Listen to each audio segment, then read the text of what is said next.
우리가 복된 인생을 살려면은 어떤 가치를 가지고 살 것인가에 대해서 오늘 말씀을 같이 좀 나누도록 하겠습니다. 이 박용우 씨라는 분이 그 책을 냈는데요. 그 관점을 디자인하라는 책에 이런 말이 나옵니다. 이제 남의 것을 모방하는 벤치마킹의 시대는 지나갔다. 이제는 미래를 새롭게 개척하는 퓨처마킹의 시대에 우리가 직면해 있다. 참 의미가 있는 얘기라고 생각을 합니다. 예전에 우리나라는 주로 선진국들의 그 여러 가지를 우리가 많이 도입을 했고 또 벤치마킹을 많이 했습니다. 자동차만 해도 독일이라든가 또 일본 또 여러 가지 전자제품 같은 경우도 일본 것을 많이 우리가 모방을 한 것은 사실입니다. 교회도 마찬가지죠. 근데 이제는 새로운 것을 우리가 개발해내지 않으면 쉽게 성공할 수 없는 시대에 우리가 직면해 있다는 겁니다. 저는 이 박용우 씨가 쓴 관점을 디자인하는 책을 보면서 전화기가 생각이 났습니다. 전화기는 여러분 우리가 쓰는 이제 휴대전화기는 그 변천사를 보면 한 120년이 넘었더라고요. 1876년도에 처음 이 전화기가 발명이 되고 120년 동안 계속 그 전화기는 한우물을 팠더라고요. 무슨 얘기냐면 어떻게 많은 대중들에게 이것을 많은 보급할 것인가, 그리고 어떻게 편리한 전화기가 우리 손에 쥐어질 것인가. 그래서 이제는 유선 전화기 시대에서 이제 무선 전화기 시대를 연 게 바로 미국의 모토로라더라고요. 미국의 모토로라가 이제 상업용 무선 휴대폰 시장을 열면서 유럽 finland에서 노키아라는 회사에서 그 휴대폰 시장을 석권하게 됩니다. 2007년도에 그 유럽의 핀란드의 노키아라는 회사에서 세계 휴대폰 시장의 약 40%를 점유했어요. 40%면 엄청난 거죠. 2007년도 매출액이 75조 정도 되더라고요. 지금부터 한 20년 전에 75조면 엄청난 거죠. 그래서 세계 이때 당시에 2000년대 초 중반 세계 휴대폰 시장은 핀란드의 노키아, 또 미국의 모토로라, 그리고 캐나다의 블랙베리 같은 이런 회사들이 점유를 했습니다. 그리고 계속적으로 연구했던 게 뭐냐면 어떻게 하면 더 작고 가볍고 사람들에게 좋은 음질을 가지고 대중화시킬 수 있는 휴대전화를 만들 수 있을까? 우리나라도 시도했던 거 혹시 아세요? 혹시 여러분 시티폰이라고 들어보셨나요? 예, 아마 잠깐 반짝했다가 망한 것 중에 대명사죠. 시티폰 사업을 잠깐 했었습니다. 그런데 이에 반해서 전혀 다른 각도로 그 고객들을 공략하는 회사가 있습니다. 바로 우리나라의 삼성과 미국의 애플사입니다. 미국의 애플사와 삼성이 달랐던 점은 뭐냐면 휴대전화에 컴퓨터를 집어넣은 거예요. 그렇죠? 그리고 휴대전화에 인터넷을 집어넣은 겁니다. 사실 처음에 애플에서 스마트폰을 선보이고 여기에 인터넷 컴퓨터를 이제 집어넣고 앞으로 대중화시키려고 할 때 노키아에서는 이걸 보고 코웃음을 쳤어요. 그 발상은 좋은데 과연 이게 대중화가 될까? 왜? 가격이 너무 비쌌던 거예요. 가격이 너무 비싼 거예요. 여러분 아시겠지만 초창기 때 삼성에서 갤럭시를 만들고 애플에서 아이폰을 만들 때 그거 아세요? 엄청나게 많은 보조금을 지원해 줬다는 거. 회사에서도 지원해 주고. 그리고 우리가 몰라서 그렇지 인터넷을 보급시키기 위해서 그 회사에서 한국 같은 경우는 한국통신, SK 이쪽에 어마어마한 돈을 쏟아부어서 기지국을 다 세운 거예요. 이게 무슨 얘기냐면 이 새로운 가치로 전환하기 위해서 삼성과 애플이 처음부터 마진을 생각했다면 절대로 오늘날 삼성과 애플이 없었다는 거예요. 처음에는 막 쏟아붓는 거예요. 엄청난 적자를 봤습니다. 막 쏟아붓는 거예요. 우리 예전에 아실 거예요. 처음에 휴대폰을 살 때 휴대폰 가격이 160만 원입니다. 그러면 우리가 160만 원 내고 산 게 아니잖아요. 그렇죠? 할부도 했지만 실질적으로 지금 많이 그게 없어졌더라고요. 엄청나게 많이 우리가 보조금을 받았던 기억이 납니다. 예를 들면 이제 그렇게 해서 어떤 일이 일어났냐. 이제 인터넷이 보급이 되고 이제 그 실제 휴대전화에 그 컴퓨터가 이제 들어가면서 지금은 이제 스마트폰이 없으면 못 사는 시대가 됐어요. 한때 그 휴대전화 업계를 선도했던 노키아 망했습니다. 모토로라 망했어요. 블랙베리 사라졌습니다. 대신에 삼성과 애플은 세계적인 기업이 초인류 기업이 됐죠. 그러니까 가치를 전환시키고 완전히 바꾸지 않으면 이제는 살 수 없는 시대에 우리가 직면해 있다는 거예요. 뭐 이런 게 많습니다. 하나만 더 예를 들어 볼까요? 쿠팡이 처음 나왔을 때 우리나라의 온라인 전자상거래 시장은 뭐였어요? 옥션이었죠. 이베이 옥션이 꽉 주름을 잡았어요. 그리고 오프라인은 뭐 이마트라든가 홈플러스가 꽉 주름을 잡았어요.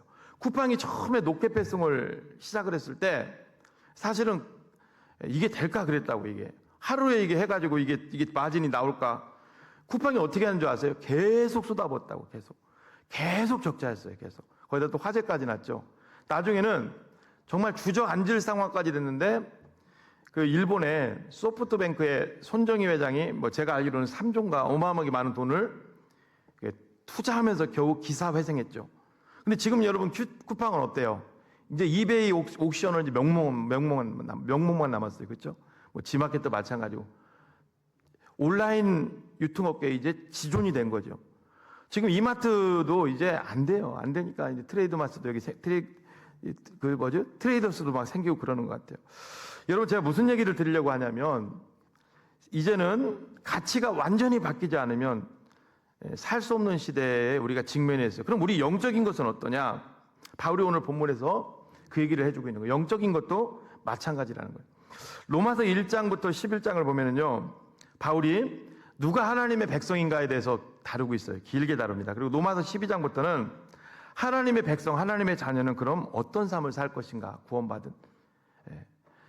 그 로마서 1장부터 11장을 이신층이 구원에 대해서 다루고 있다면 이제는 12장부터는 성화에 대해서 다루고 있는 거예요. 저는 오늘 두 가지로 구원받은 성도들이 이 땅에서 복된 인생을 살려면 어떻게 되는가 이것에 대해서 살펴보려고 하는데, 먼저는요, 복된 인생을 우리가 살려면 우리 가치를 완전히 바꾸지 않으면 안 된다는 거예요. 완전히 바꿔야 된다. 자, 로마서 12장 1절을 우리 다시 한번 읽어보겠습니다. 시작. 그러므로 형제들아, 내가 하나님의 모든 자비하심으로 너희를 권하노니 너희 몸을 하나님이 기뻐하시는 거룩한 산 제물로 드리라. 이는 너희가 드릴 영적 예배니라. 여기 보면요, 우리 몸을 하나님 앞에 거룩한 산 제물로 드리래요. 이것을 여러분 원어로 직역하면요, 한국어로 되면 날마다 하나님 앞에 우리가 드리라 이렇게 볼 수 있잖아, 그죠? 그 원어는 이거예요. 너희 몸을 하나님께 바쳐진 상태로 계속 유지하라는 거예요. 그러니까 우리는 사실 늘 하나님께 바쳐진 상태라는 거예요. 그리고 드리라는 말은 여러분 이게 명령어입니다. 해도 되고 안 해도 되는 것이 아니라 반드시 그렇게 해야 된다는 거예요. 구약시대 제사법은 뭐예요? 짐승이 있으면 생계수단 짐승을 가지고 와서 죽여서 바쳤어요. 그런데 오늘 본문에서는 우리 몸은 우리 모든 삶을 얘기하는 거거든요. 우리 몸을 하나님께 거룩한 산 제물로 드리래요. 여러분, 거룩한 산 제물로, 산 제물이 사실은 이게 앞뒤가 안 맞는 얘기예요. 이게 무슨 뜻이냐면, 산은요, 한국말도 그렇고 영어 성경도 그렇고 원어도 그렇고 산은 살아있다는 뜻이에요. 제물은 뭐냐? 제물이라는 단어는 헬라어로 뒤시아라는 뜻인데 이게 희생제사라는 뜻이거든요. 근데 이 뒤시아라는 단어가요, 어디서 나왔냐면 헬라어 디오라는 뜻에서 나왔어요. 이게 죽었다는 뜻이에요. 그럼 생각해 보세요. 산제물, 산은 살아있는 거예요. 제물은 죽은 거예요. 그러면 우리가 하나님 앞에 살아있고 죽은 것을 드려라. 이게 무슨 뜻이에요? 살아있고 죽은 것을 드려라. 이게 앞뒤가 안 맞는 거죠. 영어 성경도요, 산 제물할 때 제물을 세크리파이스 해가지고 그냥 희생, 죽은 거 드리는 거예요. 근데 왜 바울은 우리에게 산 제물로 우리를 하나님 앞에 드리라고 했을까? 제물은 죽은 건데 바로 예수님 나를 위해서 십자가에서 이미 죽어주신 예수 그리스도를 떠올리면 이게 풀립니다. 갈라디아서 2장 20절 말씀을 우리 먼저 한번 같이 읽어볼까요? 시작. 내가 그리스도와 함께 십자가에 못 박혔나니 그런즉 이제는 내가 사는 것이 아니요 오직 내 안에 그리스도께서 사시는 것이라. 이제 내가 육체 가운데 사는 것은 나를 사랑하사 나를 위하여 자기 자신을 버리신 하나님의 아들을 믿는 믿음 안에서 사는 것이라. 여러분, 우리는요, 재물이 될 수가 없어요. 우리는 이미 다 죄로 말미암아 죽은 자들이기 때문에 우리는 여러분 산재물이 될 수가 없어요. 근데 산재물이 되는 방법은 뭐냐면 우리의 죽음이 없어졌을 때는 그게 가능하죠. 근데 우리의 죽음을 누가 없앴어요? 2000년 전에 이 땅에 오신 예수님께서 우리를 위해서 십자가에 죽어지심으로 말미암아 우리 죄 문제가 해결돼 우리 죽음이 없어진 거예요. 우리는 이제 성경 고린도 후서라든가 고린도서를 보면 우리는 새로운 피조물이 된 거예요. 새로운 피조물이 되었기 때문에 이제는 내가 사는 것이 아니라 이제는 예수님이 나를 대신해서 사는 인생이 된 거고, 우리는 그러므로 우리는 죽은 존재였지만 예수님으로 말미암아 우리가 다시 살아난 거듭난, 그걸 거듭남이라고 하죠. 거듭난 존재이기 때문에 우리 삶을 하나님 앞에 산제물로 드릴 수 있다는 거예요. 바울이 그 얘기를 하고 있는 거예요. 그러니까 우리는요, 예수님 안에서 우리의 가치가 완전히 바뀐 자들이에요. 가치가 바뀐 자들은 이제는 이미 죽은 자들이기 때문에, 가치가 바뀐 자들이기 때문에 바뀐 가치를 가지고 이 땅을 살아가야 된다는 거예요. 예를 하나 들어볼게요. 일본이나 미국에 이제 여행을 가신 분들은 아실 거예요. 한국에서 뭐 스마트폰 충전기를 가지고 간다. 그러면 그 충전기를 그대로 못 씁니다. 그렇죠? 돼지코 같은 거 갖고 가야 돼요. 무슨 얘기인지 아시죠? 일본은 110V고 미국도 110V입니다. 그걸 가지고 가서 연결을 했을 때 원활하게 쓸 수가 있어요. 우리도 마찬가지죠. 우리는 예수 그리스도와 연합된 존재고, 우리가 예수님과 연합된 존재고, 우리는 예수님으로 말미암아 다시 회복된 존재이기 때문에 삶의 가치를 완전히 바꾸지 않으면 우리 삶은 이 땅에서 절대로 복된 인생을 살 수 없다는 거예요. 척할 수는 있어요. 교회 와서 또 사람들 보는 앞에서 우리가 척할 수는 있어요. 그러나 우리가 정말 하나님 앞에서 우리가 영육간에 그리고 완전히 바뀐 삶을 살지 않으면 우리는 이 땅에서 복된 인생을 살 수가 없다는 거예요. 그럼 우리는 어떻게 바뀐 삶을 살 수 있느냐? 우리 힘으로는 되지 않습니다. 다시 12장 1절 말씀을 다시 읽어볼까요? 시작. 그러므로 형제들아, 내가 하나님의 모든 자비하심으로 너희를 권하노니 너희 몸을 하나님이 기뻐하시는 거룩한 산 제물로 드리라. 이는 너희가 드릴 영적 예배니라. 여기 영적 예배니라 할 때요, 이 영적이라는 말은요, 우리 어떤 영문을 얘기하는 게 아니라 이 원어를 보면요, 로기켄이라는 단어인데요, 이게 반드시 당연히 해야 될 의무라는 거예요. 여러분, 우리가 예수님을 믿는 사람들이요, 거룩한 삶을 사는 것은 당연히 해야 될 의무라는 거예요. 믿습니까? 예배 드리는 것도 당연히 해야 될 의무라는 거예요. 그리고 정직하게 사는 것도 당연히 해야 될 의무라는 거예요. 이유가 뭐냐? 바로 하나님의 아들이신 예수님이 2000년 전에 나를 위해서 십자가에 못 박혀 죽어주셨기 때문에, 우리가 주님 앞에 빚을 졌기 때문에 당연히 우리는 이 땅 가운데서 우리는 당연히 하나님의 뜻대로 살려고 우리는 최선을 다해야 된다는 거예요. 이걸 지금 바울이 얘기해주고 있는 거예요. 여러분, 우리가 이제 예수님을 믿음으로 말미암아 구원을 받았어요. 그건 은혜잖아요. 그럼 성화는 뭘까요? 성화는 구원이 하나님으로부터 받은 거라면요, 성화는요, 그냥 은혜만 따먹고 사는 게 아니에요. 내가 받았기 때문에 성화는요, 성화의 삶에서 우리가 복을 받으려면, 우리가 그 구원의 단계에서 복 받는 것은 내 의지와 상관없이 예수님을 믿으면 우리가 복을 받아요. 그런데 성화의 단계에서는 하나님 앞에 끊임없이 산제물로 내 자신을 드릴 때 우리 삶이 형통하다는 거예요. 그것을 지금 바울이 얘기해 주고 있는 거예요. 좀 드려야 된다는 거예요. 드리지 않고 받으려고 하면 그게 쉽지 않다는 거죠. 아까 제가 처음에 삼성과 애플과 쿠팡 얘기를 드렸어요. 그들이 처음에 이윤을 얻으려고 했다면 절대로 그 회사, 그렇게 큰 기업으로 성장할 수가 없었죠. 처음에는 어땠어요? 계속 쏟아부었다고. 적자를 감안해서라도 계속 쏟아부었어요. 기지국도 세우고 사람들에게 휴대폰을 보급하기 위해서 그 보조금도 막 주고 계속 쏟아부었다고. 지금은 어때요, 여러분? 오히려 지금은 스마트폰이 없으면 이상하죠. 그렇죠? 여러분, 피처폰, 폴더폰으로 여러분 돌아가려면 돌아가시나요? 쉽지 않습니다. 지금은 늘 스마트폰을, 그냥 스마트폰 가지고 어르신분들은 전화 받고 유튜브 하나만 보더라도 무조건 그거 있어야 돼요. 스마트폰의 기능이 상당히 많잖아요. 지금은 스마트폰으로 은행 거래 다 모든 걸 할 수 있잖아요. 그렇죠? 모든 걸.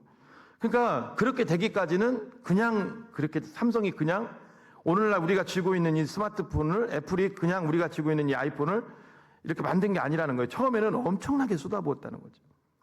무슨 얘기냐면요, 우리가 예수님을 믿으면서 하나님 앞에 복된 인생을 사는 것은요, 받기만 해서는 안 된다는 거예요. 계속 하나님 앞에 쏟아부을 때 하나님께서 우리에게 주시는 은혜가 있다는 거예요. 이게 왜 우리가 당연히 해야 될 의무라는 거예요. 저는요, 이 말씀을 준비하면서 한 단어가 떠올랐어요. 어떤 단어냐면요, 노블레스 오블리주라는 단어예요. 아마 들어보셨을 거예요. 노블레스 오블리제. 이게 뭐냐면 프랑스어입니다. 신분이 높은 사람이 당연히 해야 될 의무, 책무라는 뜻인데요. 노블레스는 그 귀족이라는 뜻이고요. 오블리주는 의무라는 뜻입니다. 이것은 특별한 사연에서 이게 유래가 됐어요. 한번 들어보세요. 노블리스 오블리제. 어떤 뭐 그 건물 예전에 보니까 그 대전의 어떤 유성 쪽에, 온천이 많은 유성 쪽에 오피스텔 같은 큰 건물을 지어놓고 노블리스 오블리제라고 붙여놨더라고요. 저는 그 건물주가 이 사연을 알고 그걸 붙여놨는지는 모르겠어요. 1347년도 영국과 이 프랑스 사이에 전쟁이 일어나요. 100년 전쟁이 일어났습니다. 근데 영국이 훨씬 더 우세했어요.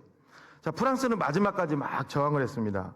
한 번은 이게 전쟁을 하는데 프랑스의 항구 도시 깔레에서 전쟁이 이제 벌어진 거예요. 영국군하고 이제 프랑스군하고. 그런데 프랑스군이 훨씬 더 약했습니다. 그래서 영국에서 그 얘기 한 거예요. 항복하면은 다 살게 하겠다. 그런데 결사항전을 한 거예요. 그 깔레 시민들이 시장을 중심으로 완전히 결사항전을 한 거예요.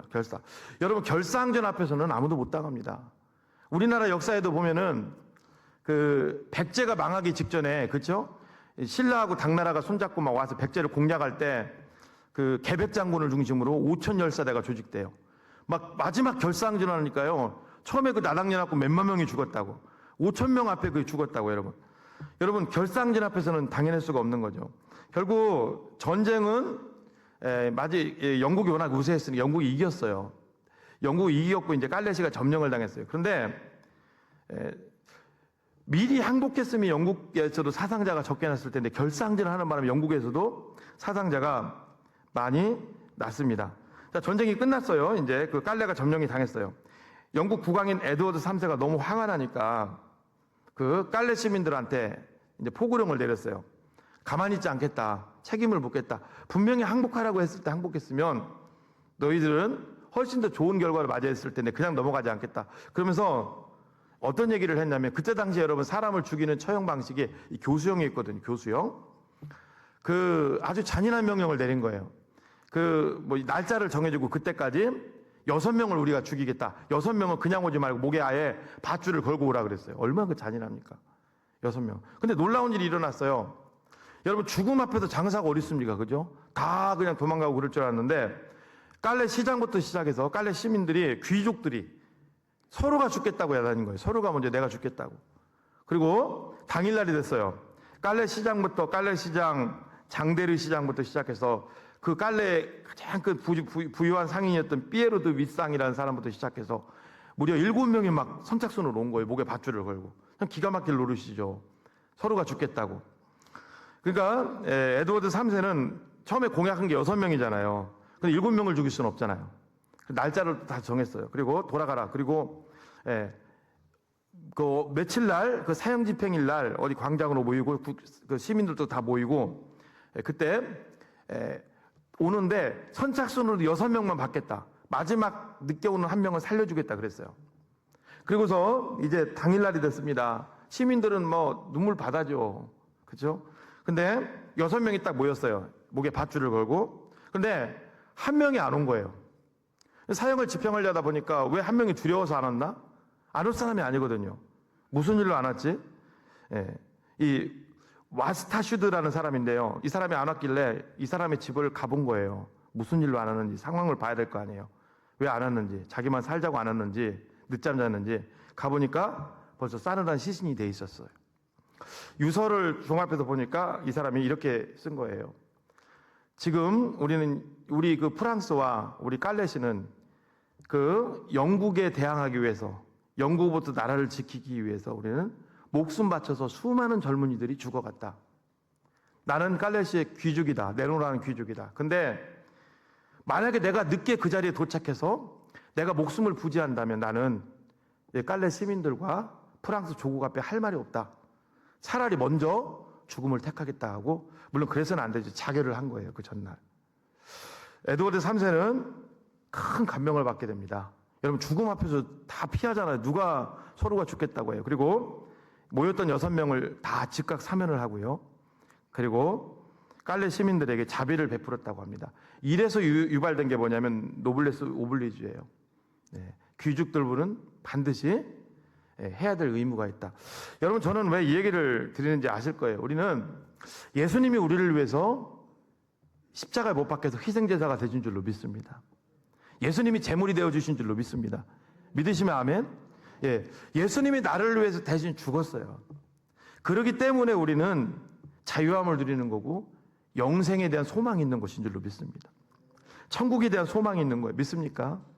그리고 예수님은 나를 위해서 죽는 순간 우리 가치가 바뀐 거예요. 우리 영혼의 가치가 바뀐 거예요. 어떻게 바뀌었어요? 지옥 갈 영혼이 천국 갈 영혼으로 완전히 바뀐 거예요. 믿습니까? 그리고 바울이 그러는 거예요. 로마서를 쓰면서 로마서 1장부터 11장을 쓰면서 노마인들이 이때 당시 어떤 상황이었냐면 유대교에서 개종한 사람들은 자꾸 율법주의를 옛날 그 행위, 구원은 예수님의 피값도 있어야 되지만 인간의 거룩한 삶도 있어야 된다. 율법주의를 지향하고 또 이방인들은 또 무슨 얘기냐? 예수님을 믿으면 우리는 구원받을 수 있어. 이게 막 자꾸 대립되는 거예요. 이때 바울이 쓴 게 바로 오늘 로마서거든요. 1장부터 11장까지 장황하게 구원받은 성도에 대해서 설명을 합니다. 그러면서 뭐예요? 이제 너희는 예수로 말미암아 완전히 가치가 바뀐 자들이라. 그러면 가치가 바뀐 자들은 완전히 가치가 다른 삶을 살라는 거죠. 제가 서두에게 얘기했던 여러분, 폴더폰 폰은요, 그냥 전화기예요, 전화기. 전화기능이에요, 맞죠? 전화기능만 있는 얘기하는 거예요. 그럼 오늘날 스마트폰은요, 전화기능에 인터넷 포트에서 너무나 많은 기능이 탑재되어 있잖아요. 서로 다른 거죠. 우리도 마찬가지라는 거예요. 예수 그리스도를 믿는 성도들은 가치가 다른 삶을 살아가야 돼요. 문제가 있어요, 여러분. 이게 뜻대로 되냐는 거예요. 안 되죠, 잘. 이게 뜻대로 안 됩니다, 이게 뜻대로 아무리 해도 순간순간 잊어요, 여러분. 목회자님 저도 잊어버리는데요. 저도 하나님 뜻대로 살려고 하는데 어느 날 덫에 턱 걸려 있어요. 어느 날 그냥 툭툭 걸려 있어요. 여러분은 어떠세요? 우리가 구원받은 사람이고 가치가 바뀌었고 하나님의 자녀인데도 불구하고 정말 여러분들이 하나님 뜻대로 살려고 애를 쓰시냐는 거예요. 그게 잘 안 되죠. 두 번째, 그래서 이 세대가 나오는 거예요. 최근에 있었던 일을 얘기 드릴까요? 목회자인 저도요. 주일날 이제 새벽 기도를 나오는데 주일날은 특히 이렇게 새벽 기도를 나올 때 보면 저는 차를 놓고 주일날 오거든요. 조용합니다. 희한하게 다른 때 같지 않고 주일날은 뭔가 조용해요. 새벽 기도를 나오는데 그날은 마침 제가 좀 늦게 일어났어요. 지난주 얘기하는 거예요. 그 아내랑 같이 나오는데 이게 여기 김밥 천국 앞에서 아내랑 딱 섰어요. 앞에가 빨간불이더라고요. 근데 주변을 딱 둘러봤어요, 제가. 개미 새끼 한 마리 없어요. 사람도 없고 차도 하나도 없어요. 그리고 눈을 감았다 떴는데 저는 건너편에 가 있는 거예요. 무단횡단을 해버린 거죠. 뭔가 이상해서 뒤를 돌아보니까 아내는 그 자리에 서 있더라고요. 물론 이제 예배를 드렸습니다. 무단횡단을 목회자가 하면 안 되죠. 근데 하나님을 제가 안 믿을 수 없는 게 또 발생이 됐어요, 이번 주에. 어떤 일이 있었냐면 의도적인 건 아닌데 제가 운전을 하다 그랬는지 모르고 여러분 그 차에 보면 라디오가 있잖아요. 그때 의도적이도 않게 눌러서 켜지는 경우가 있죠. 제가 무슨 뭘 했는지 모르지만 그걸 켰는데 어떤 목사님 이름도 몰라요. 어떤 교회도 몰라요. 설교가 나오더라고요. 어떤 얘기가 나왔냐면 요즘도 말이야 구원받은 사람들이 중직자라고 하면서 무단횡단하는 사람들이 있어. 그게 나오는 거예요. 얼마나 찔리는지 제 얘기하는 걸로 이제 창피해서 제가 껐습니다. 여러분, 하나님이 이렇게 신묘막측하게 인도하시더라고요. 무슨 얘기를 제가 드리려고 할까요? 목회자인 저 우리 교회 와서 그 전뿐 아니라 거의 무단횡단하지 않습니다. 그런데 어느 순간 자연스럽게 딱 보는 순간 없어요. 차가 적막해요. 예배 시간 다 돼가지고 그냥 눈 감았다 떴는데 벌써 저는 이쪽, 아내는 이쪽. 보면서 여러분 어떠세요? 우리가요 하나님의 뜻대로 살려고 하잖아요. 그런데 쉽지 않은 게 우리의 삶입니다. 그럼 어떻게 해야 될까? 우리는 하나님의 뜻대로 살려고 처음부터 마음을 먹고 계속 그 길을 가야 돼요. 믿습니까? 그런데 중요한 것은 그게 잘 안 돼요. 그래서 바울이 12장 2절에서 12장 1절은 우리의 현 주소를 너희는 가치가 완전히 바뀐 자들이다. 가치가 바뀐 자들로 살아라 얘기하면서 12장 2절에서 처방전을 얘기해 주는 거예요. 처방전. 병원에 가면 여러분 의사가 어때요? 우리 아파서 가면은 진단하잖아요. 그죠? 진단하고 그다음에 처방전 주잖아요. 약국에 가시던 여러분들이 또 거기에 맞춰서 우리가 또 몸을 이제 치료받잖아요. 똑같습니다. 2절은 치료법입니다. 앞에가 처방전이라면. 자, 2절 말씀 읽어볼까요? 시작. 너희는 이 세대를 본받지 말고 오직 마음을 새롭게 함으로 변화를 받아 하나님의 선하시고 기뻐하시고 온전한 뜻이 무엇인지 분별하도록 하라. 저도 보세요. 무단횡단을 했어요. 다음부터 무단횡단을 안 하려고 애쓰는 건 율법이에요. 쉽지 않습니다. 결국은 또 언젠가는 사람이 없으면 또 여러분 생각해 보세요. 그날은 여러분 새벽 5시 전이었습니다. 제가 또 늦게 일어났어요. 뭐 그럴 일은 없어야 되겠지만 설교예요, 더군다나. 근데 눈 떴는데 5시야. 전화 왔어, 지금 빨리 오시라고. 그럼 여러분 어떤 생각하겠어요, 사람이?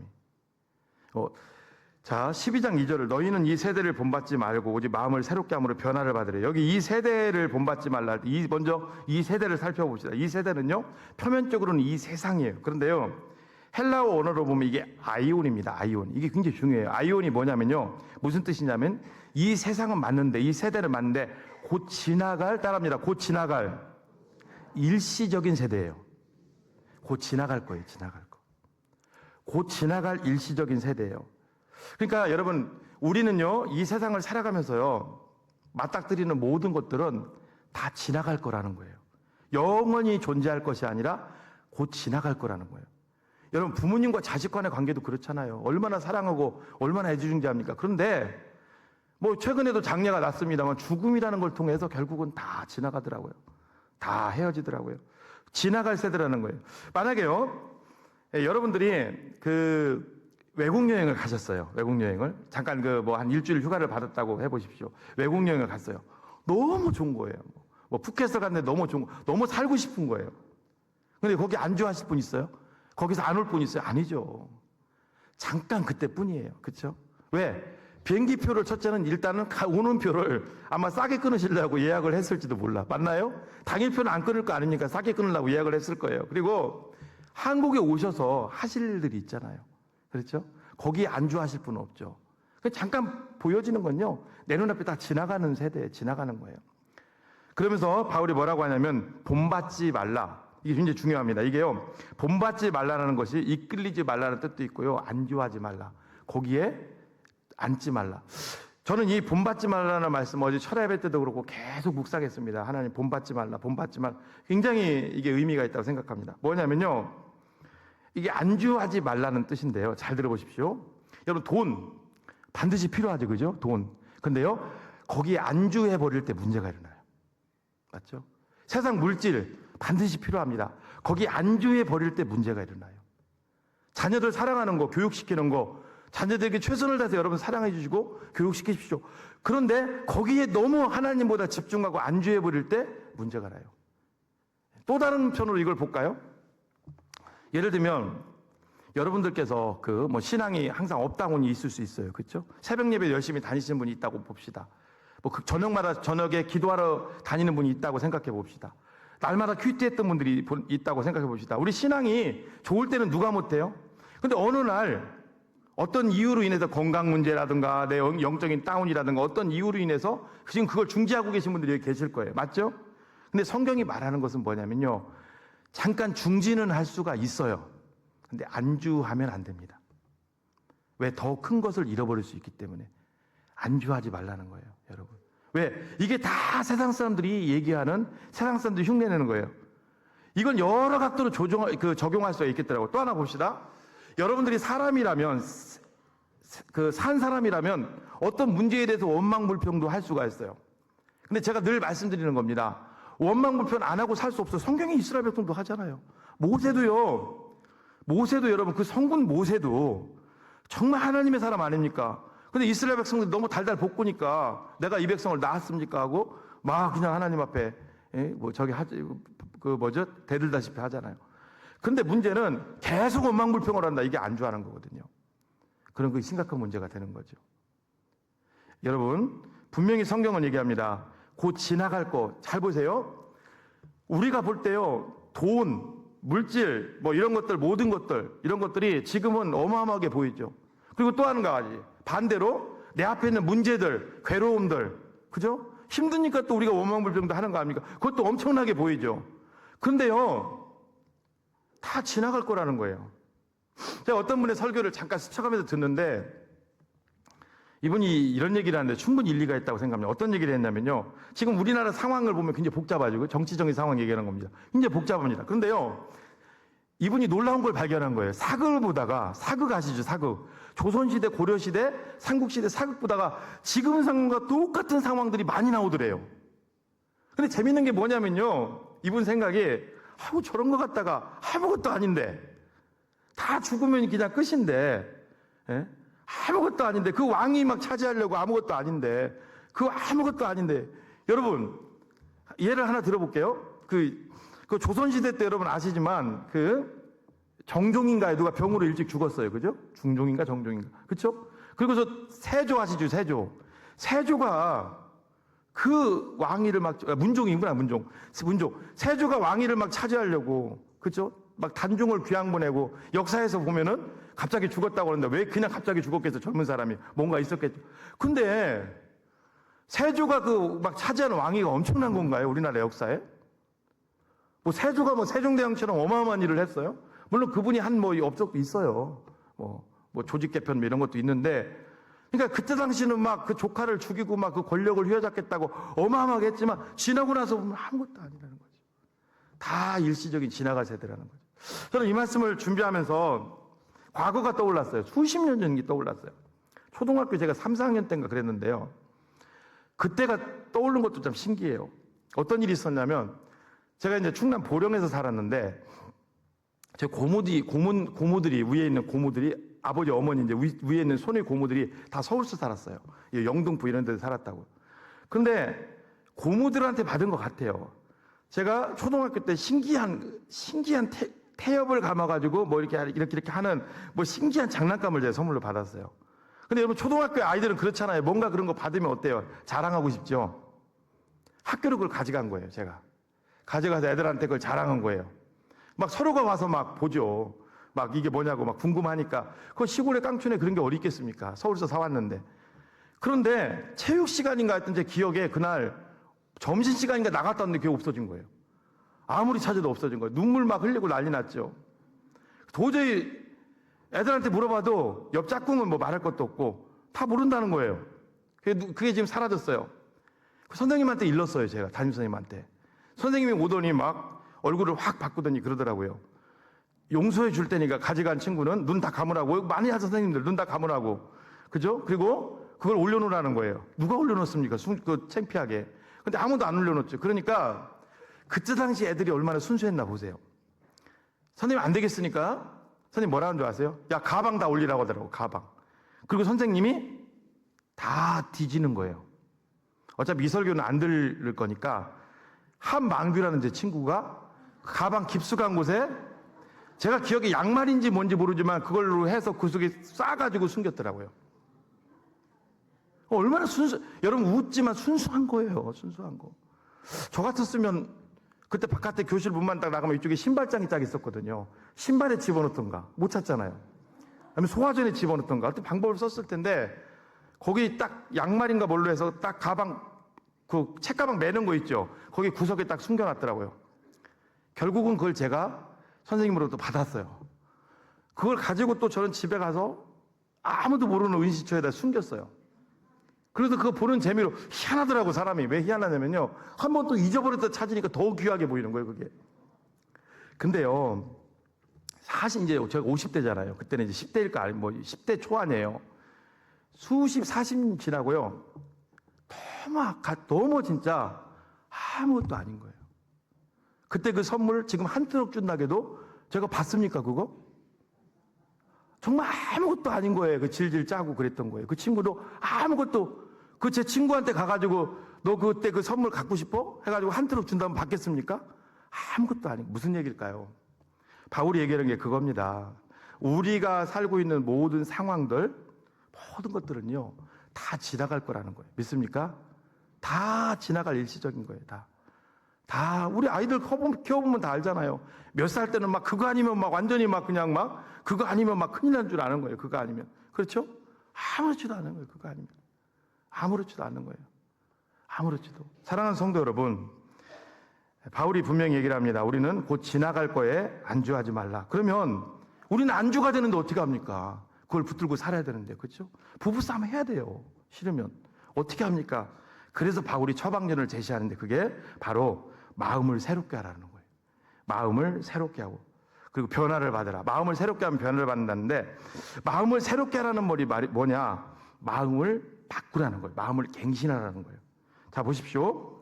유교나 불교, 어떤 힌두교 같은 데서는요, 마음을 바뀌기 위해서 뭐 하는 게 수양이라는 걸 합니다. 도덕을 쌓고 윤리적인 삶을 쌓아요. 그죠? 관상기도도 하고 뭔가 자꾸 막 뭔가를 해야 돼요. 그러나 기독교는요, 마음을 새롭게 하는 것은 간단합니다. 간단합니다, 아주. 뭘까요? 요한복음 14장 16절에 보면요, 내가 아버지께 구하겠으니 그가 또 다른 보혜사를 너희에게 주사 영원토록 너희와 함께 있게 하리니. 바로 성령님을 의지하는 거예요. 믿습니까? 늘 성령님을 의지하는 거예요.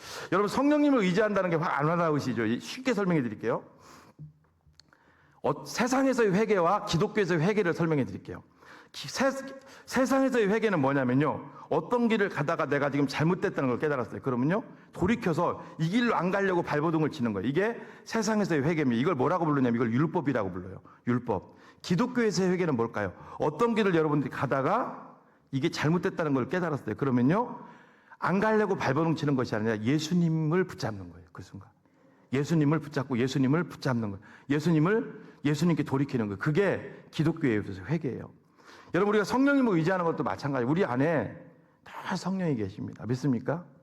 우리 안에 늘 성령이 계세요. 그 성령님을, 그래서 갈라디아서 5장 16절에도 내가 이르노니 너희는 성령을 따라 행하라. 그리하면 육체의 욕심을 이루지 아니하리라. 늘 성령님을 붙잡는 거예요. 그럼 여러분, 성령님을 붙잡기 위해서는 어떻게 해야 될까요? 기도입니다. 계속 기도하셔야 돼요. 자, 누가복음 11장 9절부터 쭉 보면 기도를 강조하거든요. 들어보십시오. 한번 시작. 내가 또 너희에게 이르노니 구하라. 그러면 너희에게 주실 것이요, 찾으라. 그러면 찾아낼 것이요, 문을 두드리라. 그럼 너희에게 열릴 것이니 구하는 이마다 받을 것이요, 찾는 이가 이는 찾아낼 것이요, 두드리는 이에게 열릴 것이니. 기도하라는 걸 얘기하고요, 마지막 13절에 어떻게 끝내는지 보세요. 자, 읽어봅니다. 시작. 너희가 악할지라도 좋은 것을 자식에게 줄 알거든 하물며 너희 하늘 아버지께서 구하는 자에게 성령을 주시지 않겠느냐 하시니. 여러분, 구하는 자에게는 너희가 구하는 것을 주시지 않겠느냐 그랬는데 왜 성령을 주시지 않겠느냐 그랬을까요?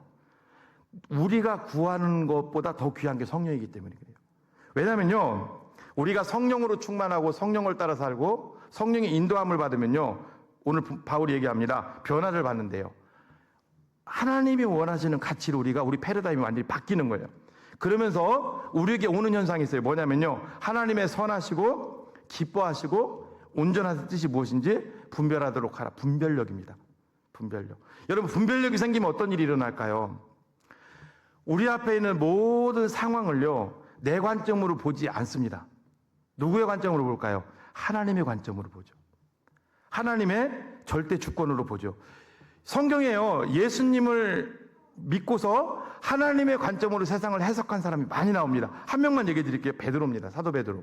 베드로는요, 사복음서에 보면 어땠어요? 다 자기중심이었죠. 그죠? 예수님의 수제자였음에도 불구하고 다혈질적이고 즉흥적이고 급하고, 그렇죠? 나서기 좋아하고, 또 의외로 또 마음은 약했어요. 주님 끌려갔을 때 죽을까봐 또 주님 앞에 3번 또 주님 뻔히 보시는데 부인했던 사람이잖아요.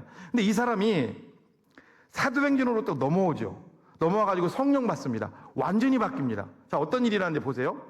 사도행전에 넘어와도 능력 받으니까 3,000명, 5,000명이 막 회개하고 막 승승장구해요. 그때 하나 일이 빵 터져요. 어떤 일이 터지냐면 세례 요한이 헤롯 일가를 함부로 막 정죄했다는 걸로 인해서 세례 요한이 죽임을 당하게 됩니다. 자, 그때 베드로는 열심히 주의 일을 하고 있었어요. 근데요, 딱 이제 모함하는 세력들이 그거예요. 기독교를 아무래도 더 와해시켜야 되겠어. 더 기독교를 더 꽉꽉 밟아야 되겠어. 방법이 없을까? 방법이 있어요. 세례 요한 죽고 나니까 지금 그 따르던 사람들이 지금 와야 되는 걸 보니까 기독교의 최고의 수장인 베드로를 죽이면 됩니다. 베드로는요, 세례 요한은 정죄례도 했지만 헤롯을 그때 당시에 보면 복음 전한 것밖에 없어요. 베드로는. 그러니까 아 그래?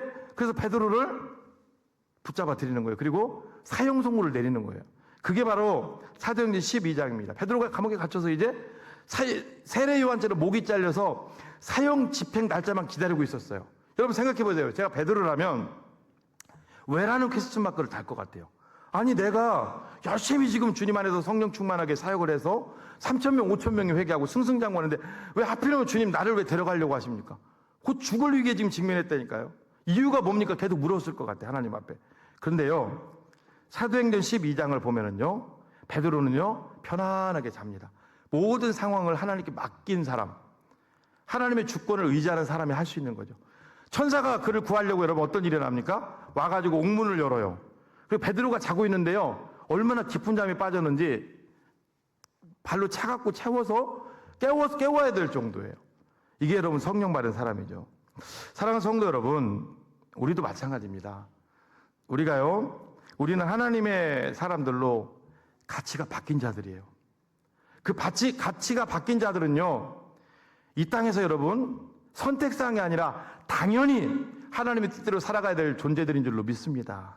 근데 내 힘으로는 안 돼요. 목회자인 저도 실수하잖아요. 어떻게 될까요? 성령을 의지하십시오. 성령을 따라 살기 위해서 어떻게 해야 될까요? 여러분 기도하십시오.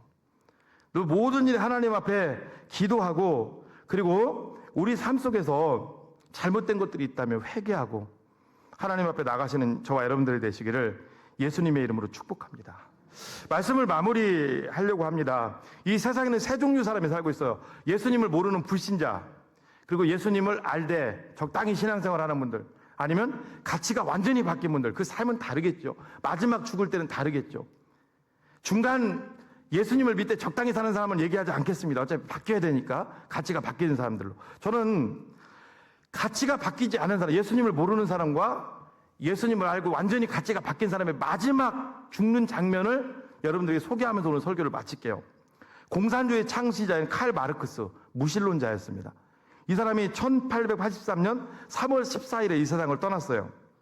그의 그 하녀가 마지막 남길 말을, 이제 임종 가까웠으니까 정신은 좀 있었는 모양이에요. 마지막 남길 말을 이렇게 주시면은 제가 후대에 전달하겠습니다 하고 준비를 하고 받아 적으려고 하는데, 그 세계적인 공산주의 창시자인 칼 마르크스의 마지막 말이 뭔지 아세요? 시끄러워, 그거예요. 야, 시끄러워. 그리고 죽었어요.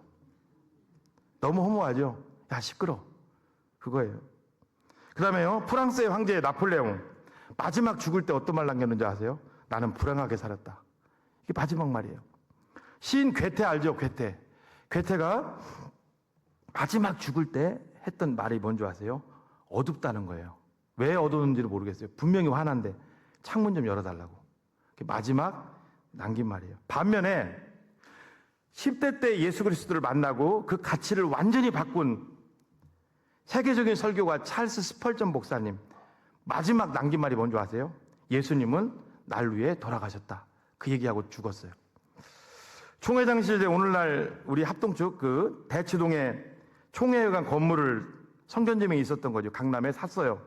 그리고 총신대학교, 신학대학원 용인에 그 어마어마한 그 돼지 키우는 곳이었는데 그 땅을 지금 어마어마한 가치가 있죠. 그 땅을 다 샀던 분이 누구냐면 그 대전중앙교회 이영수 목사님입니다. 이분이 마지막 이 세상을 떠날 때 암에 걸렸어요. 극심한 암의 고통 속에 마지막 숨 넘어갈 때 했던 말이 뭔지 아세요? 그 자료집에도 나와 있습니다. 주님의 은혜로다. 주님의 은혜로다. 하고 밝게 웃고 돌아가셨어요. 무엇을 받길래 그랬는지는 모르겠습니다. 마지막 우리 예수님은 이 땅을 떠날 때 뭐라고 하셨을까요? 다 이루었다. 그리고 떠나셨어요. 사랑하는 성도 여러분, 우리도 언젠가는 하나님 앞에 가셔야 됩니다. 곧 지나갈 일시적인 이것들 때문에 여러분 마음 뺏기지 마십시오. 영원한 것에 가치를 두시고 완전히 바뀐 삶을 살 때 우리 가운데 복이 온다는 사실을 기억하시고 오늘도 이 가치를 따라가시는 위대한 성도님들이 되시기를 축복합니다.